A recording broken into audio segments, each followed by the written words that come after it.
Hello everyone, welcome to Haryana CET all in one. आपके बहुत सारे डाउट हैं ग्रुप डी के बारे में, और ये इस चीज़ के बारे में कि भाई सीईटी तो हो लिया, अब कौन सा नया सीईटी है। तो मैं आपको इस वीडियो में जितना मेरे को समझ में आया, जो जो आपने मतलब डाउट्स थे आपके, जो मैंने पढ़ा, जो आपने पूछा ग्रुप में, तो उसके बारे में मैं आपको एक बार मोटा मोटा बता देता हूँ कि भाई क्या चीज़ है क्या नहीं है। तो अभी जो सीईटी हुआ है,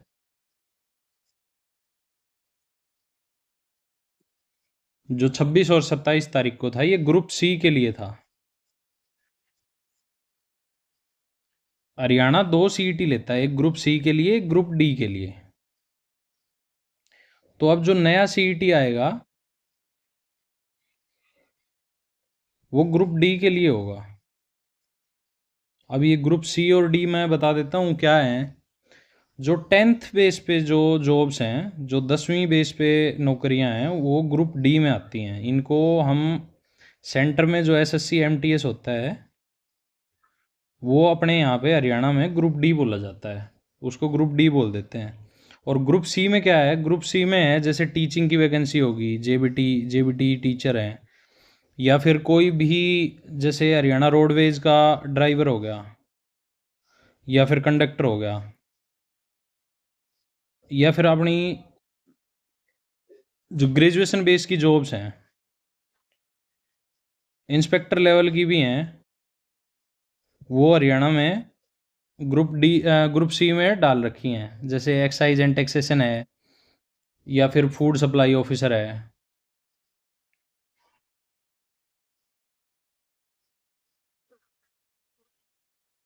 या फिर आपकी स्पेशल वैकेंसी की जॉब है जैसे जेई की है, या फिर आपने आईटीआई कर रखी है तो एएलएम की है, जो असिस्टेंट लाइनमैन बोलते हैं या शिफ्ट अटेंडेंट बोलते हैं, ये होगी, या फिर नर्सिंग ऑफिसर की है,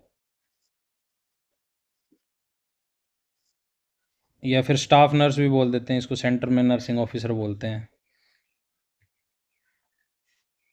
तो ये जितनी भी जॉब हैं जो ग्रेजुएशन बेस पे, या फिर कॉमर्स वालों के लिए अकाउंटेंट की हैं,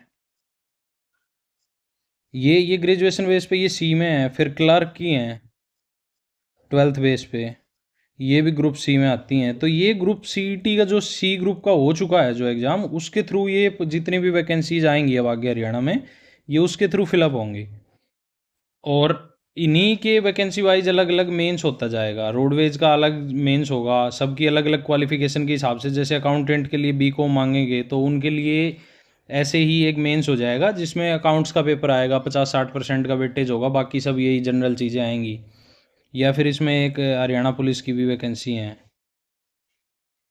तो ये अलग अलग अब आगे जाके बढ़ जाएंगे। जैसे अभी कॉमन सबका एक हो गया, जिसने 12th कर रखी है, जिसने ग्रेजुएशन कर रखी है, तो उन्होंने ग्रुप सी का एक सीईटी ले लिया। फिर अब आगे जाके वो बढ़ जाएगा, अलग अलग मेंस होंगे। जेई वालों का अलग मेंस होगा। ये जो जनरल जॉब्स हैं जैसे नर्सिंग ऑफिसर का है, ये बीएससी नर्सिंग जिसने कर रखी है उनके लिए होगा।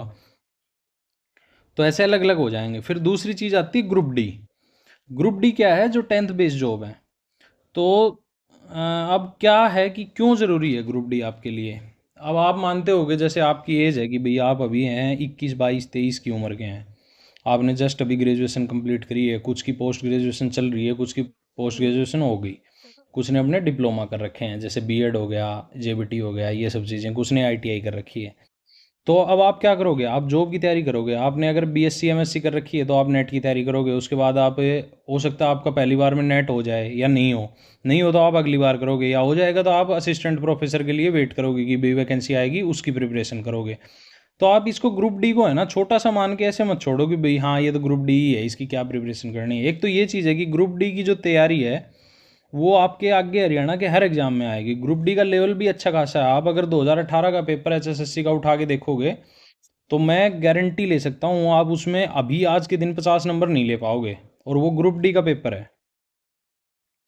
और इसमें खूब वैकेंसी आती है, मतलब हरियाणा में मास जो रिक्रूटमेंट है वो ग्रुप डी के ही थ्रू होती है, या पुलिस पुलिस में लेते हैं कि भाई 5-6 हज़ार वैकेंसी एक साथ आ गई हरियाणा कांस्टेबल की। और ग्रुप डी की तो 15-15 हज़ार, 18-18 हज़ार भी आई हुई हैं। और अभी भी आगे नेक्स्ट जो ये अभी वाला जो ग्रुप डी होना है, जिसके फॉर्म अभी निकलेंगे, इसमें 15 से 18 हज़ार के आसपास वैकेंसी ये फिलअप करेंगे। तो आपको क्या करना है, अल्टीमेटली आपको कोई जॉब ही तो करनी है, और ये आपके लिए सबसे बेहतरीन मौका है, आपका बैकअप प्लान है ग्रुप डी आगे की पढ़ाई के लिए। ये मैंने कुछ पोस्ट लिख रखी हैं यहाँ पे, जैसे बेलदार है पीडब्ल्यूडी और इरिगेशन में, रिसेप्शनिस्ट है हरियाणा टूरिज्म में, लेबोरेटरी अटेंडेंट है, लाइब्रेरी अटेंडेंट है, प्रोसेस सर्वर है, एनिमल अटेंडेंट है, टेलीफोन अटेंडेंट है, हेल्थ असिस्टेंट है, ये पीएन है एक्साइज और टैक्सेशन में, या जमादार है। ये वैकेंसी ऐसी हैं, ये सारी ग्रुप डी के थ्रू ये पोस्ट फिलअप होती हैं, और इनमें कोई भी काम नहीं है, ना के बराबर है। जैसे बेलदार की जॉब है इरिगेशन डिपार्टमेंट में, उसमें ये होता है कि अपने यहाँ पे कि भाई नहर पूरे मंथ में 7 ही दिन आती हैं, कई जगह पे 15 दिन आती हैं, तो जब तक नहर चालू रहेगी तब तक आपको ड्यूटी पे रहना है, बाकी दिन आपको घर रहना है, आपको कोई काम नहीं है। रिसेप्शनिस्ट है, उसमें आपको क्या है कि थोड़ी देर के लिए अटेंड करना है किसी को, आप साथ के साथ पढ़ सकते हो अच्छे से। और क्या करोगे आप, मान लो आपका नेट क्लियर हो गया, आपने असिस्टेंट प्रोफेसर की वैकेंसी के लिए वेट किया, हो सकता है क्या कोई जो बढ़िया जिसका फैमिली बैकग्राउंड है वो सस्टेन कर जाए, भाई 2 साल तैयारी कर ले, 3 साल तैयारी कर ले। लेकिन अगर 2 या 3 साल वैकेंसी नहीं आई, तो कहीं ना कहीं आपको फिर जॉब की तरफ देखना ही पड़ेगा। तो उससे बेटर है कि आप अभी से ग्रुप डी की तरफ फोकस करो, ताकि आप अपनी आगे की जो जॉब है उसके लिए भी आपकी ये तैयारी हो जाएगी, और आपके पास एक बैकअप हो जाएगा कि भाई हाँ आप सस्टेन कर पाओगे अपनी तैयारी को, आपको बीच में किसी और जॉब के लिए अपनी ये तैयारी नहीं छोड़नी पड़ेगी। और दूसरी जॉब में अगर आप कहीं प्राइवेट सेक्टर में जाओगे, तो अगर वो आपको पैसा देंगे तो वो आपसे इतना काम करवाएंगे कि पढ़ने का टाइम आपको बिल्कुल भी नहीं मिलेगा, जबकि ग्रुप डी में ऐसा नहीं है। आपको मैक्सिमम मैक्सिमम ये लगा लो कि दिन में 2-3 घंटे का, ज़्यादा से ज़्यादा हैवी वर्कलोड होगा ना तो 3-4 घंटे का काम होगा, नहीं तो आप पूरे दिन फ्री रहोगे और आराम से पढ़ सकते हो। तो आगे की पढ़ाई के लिए ग्रुप डी आपके लिए बेस्ट ऑप्शन है। आप इसको ग्रुप डी सोच के या एमटीएस छोड़ के सोच के मत छोड़ो, और इसमें आप जाओगे तो आप कनेक्टेड रहोगे पढ़ाई से भी, आपको नॉलेज हो जाएगी चीज़ों की कि हरियाणा में कैसे चीज़ें चलती हैं, कैसे तैयारी हो पाएगी। आप एक पेपर आपने अभी सीईटी ग्रुप सी का दिया है, आप डी में बैठोगे तो आपको आइडिया लगेगा कि भाई किस लेवल का पेपर हरियाणा में आता है और कैसे हम क्रैक कर सकते हैं हरियाणा की कोई भी वैकेंसी। फिर यही पढ़ाई आप आपके अगर सी में ग्रुप सी में अच्छे नंबर हैं तो मेंस के लिए काम आएगी। जैसे हरियाणा जीके का है, वो मेंस में भी सेम वेटेज है, सेम सवाल आने हैं, सेम पैटर्न है।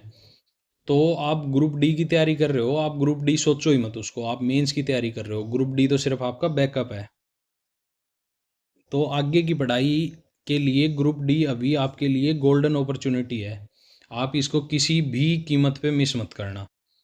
और मैं मतलब बहुत ज़्यादा मतलब वेल सेटल्ड फैमिली से ऐसे लोगों को जानता हूँ जो ग्रुप डी में जॉब कर रहे हैं, और अच्छे कॉलेज से अच्छी परसेंटेज से ग्रेजुएशन कर रखी है, सिर्फ और सिर्फ इसीलिए कि भाई हाँ ठीक है, अपना पॉकेट मनी मिल जाता है, घर वालों पर डिपेंडेंट नहीं रहना पड़ता, और थोड़े से इंडिपेंडेंट हो जाते हैं, तो थोड़ा आदमी फिर फ्री हो जाता है। एक चीज़ और सब लोग पूछ रहे थे, जैसे मैं यहाँ बता देता हूँ आपको एलिजिबिलिटी के बारे में। तो एलिजिबिलिटी इसकी ये है कि जिसने भी 10th कर रखी है और वो 42 साल से छोटा है, अनरिजर्व्ड कैटेगरी में यूआर में। ओबीसी के लिए ये 45 है, जो बीसीए और बीसीबी हैं।